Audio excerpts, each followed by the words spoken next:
Hi group, Bill Greenberg from PhoneScholar.com. Today is Thursday, July 22nd, 2010, and thank you for those of you who wished my son some happy birthday wishes. He had a great day, so I do appreciate that. Kind of slow news day, so here's a couple of things that's on the website today. Real world testing, iPhone 4 versus HTC EVO 4G. And this is somewhat similar or in conjunction with the article I had yesterday comparing the Apple iOS 4 to the Froyo 2.2 Android, but these are the phones specifically.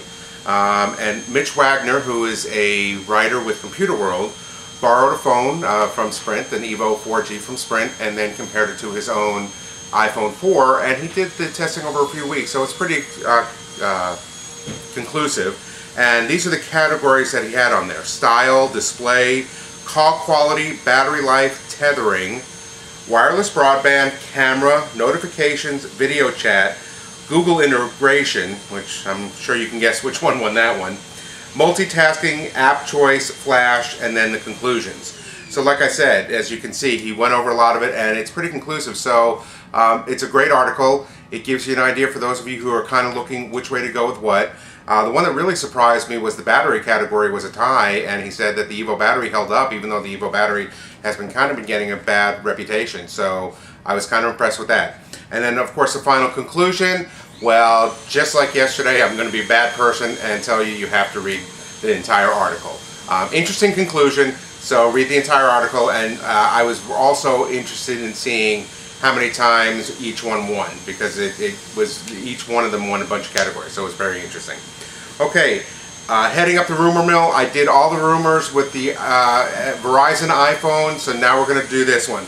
T-Mobile iPhone will change wireless game, and yes, there's a rumor that T-Mobile will be getting the iPhone as soon as the third quarter of this year.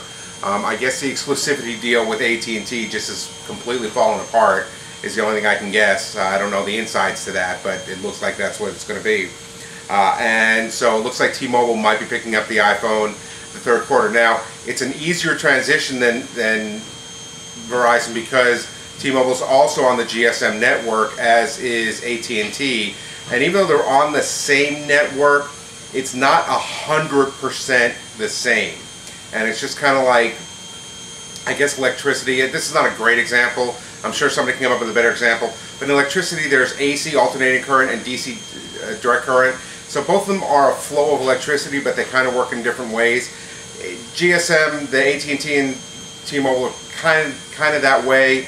I believe they are on a little bit different frequencies also. So there would have to be some transition backhaul and some transition structuring and network stuff done. But it's still an easier transition than switching the entire thing over to CDMA. Now, some of the advantages with T-Mobile is things like cost. Their unlimited everything plan is only $80, where AT&T is $115. And in a lot of areas, especially out here in Southern California, T-Mobile is actually getting better reception and better coverage than AT&T, so that's an advantage. And T-Mobile's opening up their HSPA Plus system in more and more cities, and if the iPhone decides to do that with an upgrade at some point, then the networking will be quite a bit faster also. So it's a good article to read to find out, and it kind of gives an in-depth as to how they're going to switch over and what it would do, so check it out. Lastly, under categories, BlackBerry.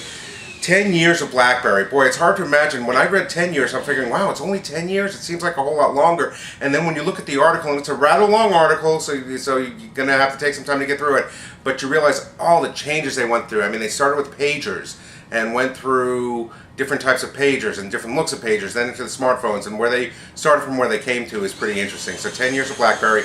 It's a great article. It's a long article, but it's a great article. That's all I got for today. Have a great day, and I will see you tomorrow. As with everything, I'm sorry, I almost forgot to check out the full articles on this, to check out the conclusion of the EVO versus the iPhone 4. Go to www.phonescholar.com. See you tomorrow.